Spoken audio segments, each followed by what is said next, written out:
Hola. La clase que vamos a desarrollar es hemostasia secundaria.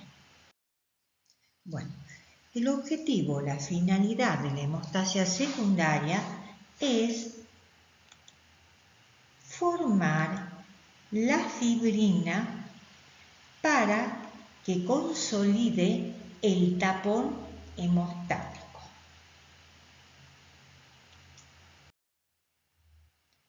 Es decir, generar la suficiente cantidad de trombina que transforme el fibrinógeno en la cantidad necesaria de fibrina para conformar el tapón hemostático.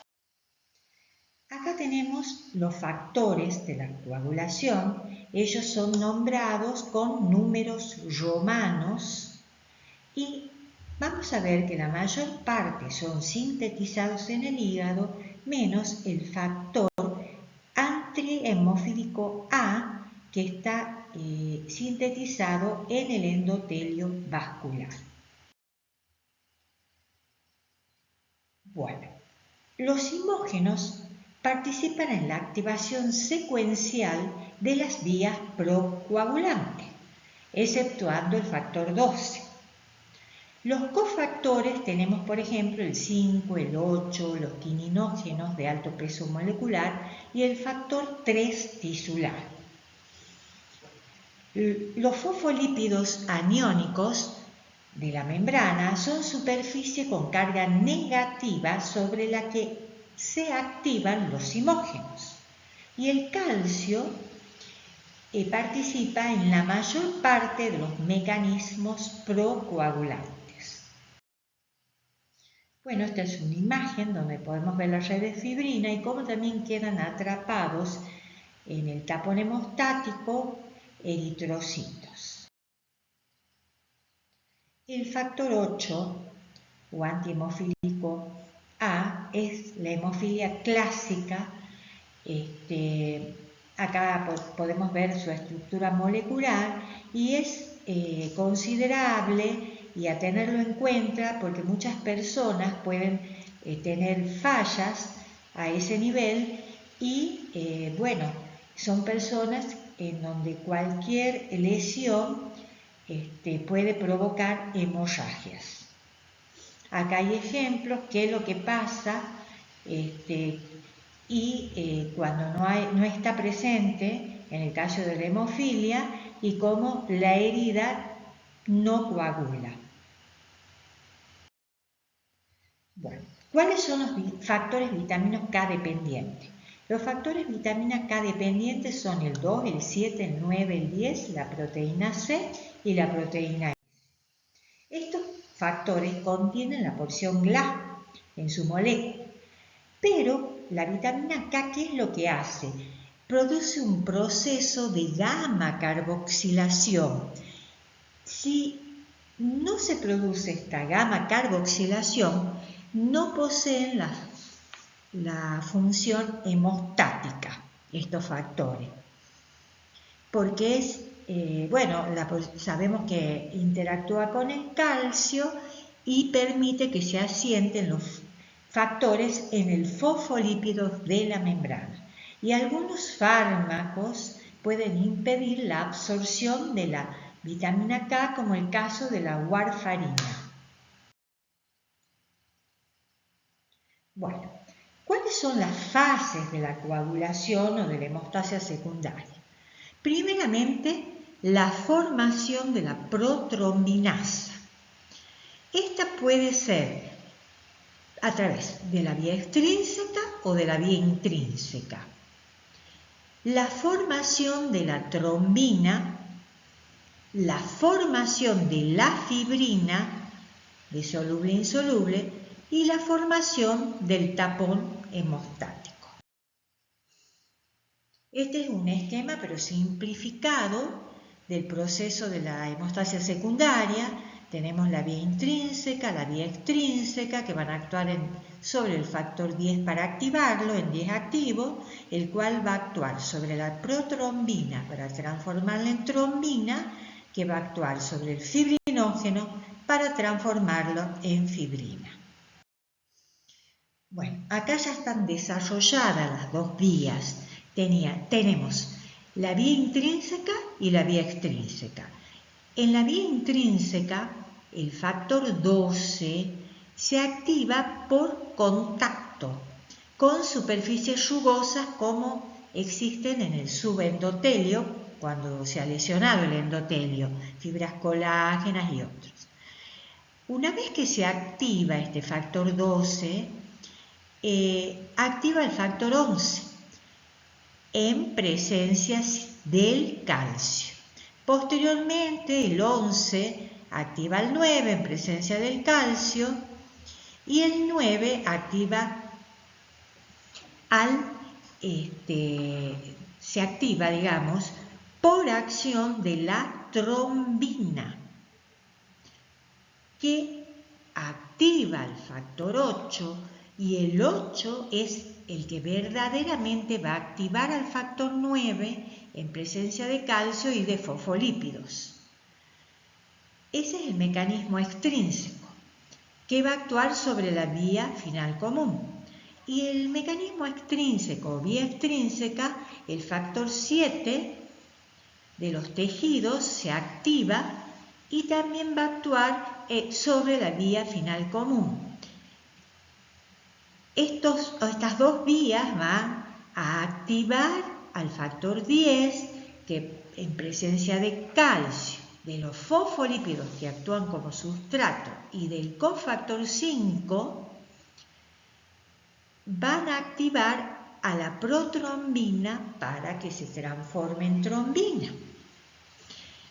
Y la trombina es la que va a actuar sobre el fibrinógeno para transformarlo primero en monómero de fibrina, posteriormente en polímero de fibrina, y luego por acción del factor 13 se va a estabilizar la fibrina de soluble a insoluble y vamos a obtener el coágulo de fibrina. Acá este es un esquema donde nos está mostrando cómo actúa la trombina sobre el fibrinógeno. En realidad le separa dos fibrinopéptidos A y D. Entonces obtenemos el monómero de fibrina, que en presencia del calcio es soluble, se transforma en fibrina soluble, y posteriormente en presencia del factor 13 y por el calcio se transforma en fibrina insoluble. ¿Cuáles son los inhibidores del sistema plasmático de la coagulación? Tenemos la antitrombina 3, la proteína C, la proteína S y la trombomodulina.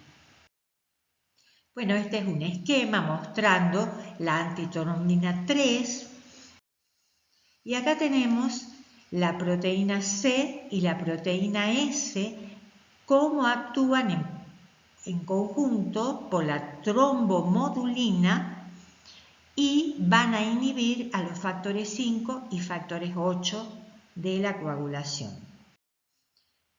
Bueno, una vez que ha cumplido su función el coágulo, tiene que ser eliminado para restaurar totalmente la permeabilidad vascular y para evitar la formación de los trombos. Entonces, por eso es que está el sistema fibrinolítico.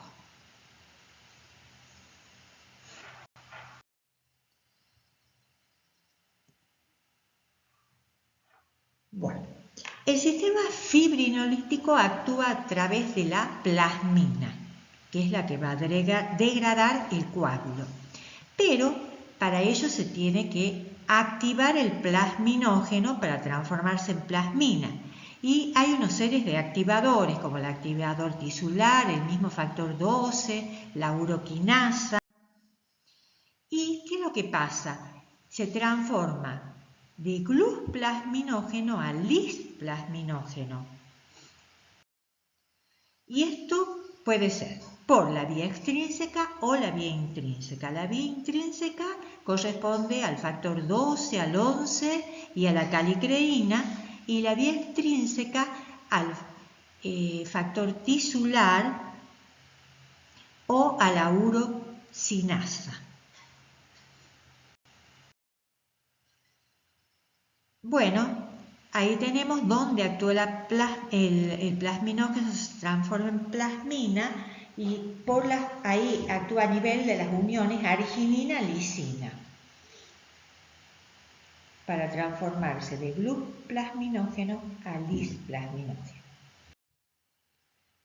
Bueno, acá podemos ver la vía intrínseca, la vía extrínseca, la protrombina, el coágulo, y acá podemos ver cómo ya el plasminógeno, por acción transformándose en plasmina, lo destruye el coágulo, produce la lisis del coágulo y se van a constituir productos de degradación de la fibrina, los famosos PDF. Acá hay otro ejemplo, cómo ya se va restituyendo el vaso.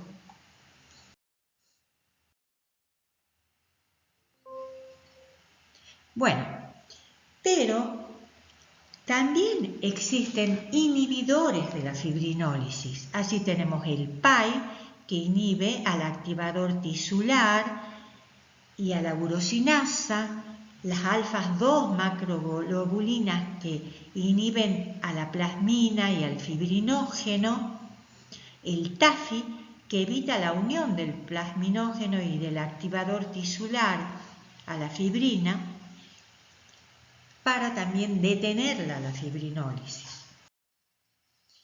Bueno, esto es muy importante, conocer cuáles son las pruebas de la hemostasia secundaria.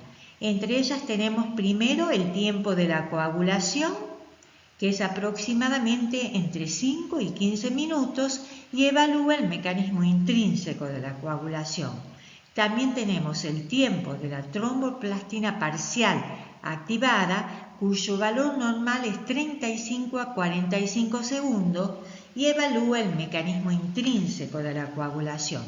También tenemos el tiempo de protrombina, cuyo valor normal es de 12 a 15 segundos y que evalúa el mecanismo extrínseco y la vía final común. Luego tenemos el tiempo de trombina, cuyo valor normal es de 18 segundos y evalúa la vía final común. Y este es un ejemplo de un coagulograma. Bueno, esta es la bibliografía consultada. Muchas gracias.